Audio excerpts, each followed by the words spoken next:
Salam saudara-saudara, saya berada di Museum Israel dan yang ada di depan saya ini adalah maket kota Yerusalem pada zaman Yesus, pada zaman Bait Allah yang kedua.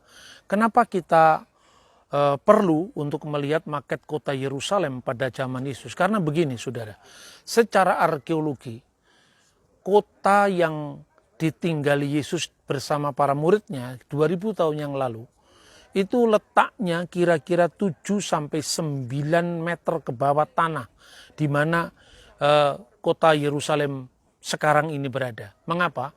Karena kota ini pernah dihancurkan, dibangun kembali, makanya diperlukan penggalian arkeologi. Apa pentingnya maket kota Yerusalem?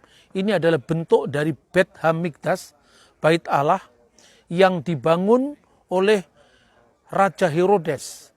Kenapa dibangun Raja Herodes? Karena Herodes itu bukanlah orang Yahudi yang diangkat sebagai Raja Yahudi oleh Kaisar. Karena apa? Karena dia sesungguhnya bukan orang Yahudi, maka dia sangat ketakutan kalau orang tidak mengakui otoritasnya dia sebagai raja. Karena itu dia sangat bersifat khawatir apabila ada raja Yahudi yang muncul. Itu pertama. Kemudian yang kedua, kenapa kita perlu sekali dengan melihat maket kota Yerusalem? Banyak peziarah Indonesia yang bertanya, di manakah letak Golgota? Letak Golgota sekarang ini tempatnya di gereja Holy Sepulchre, tempatnya di gereja Kubur Suci.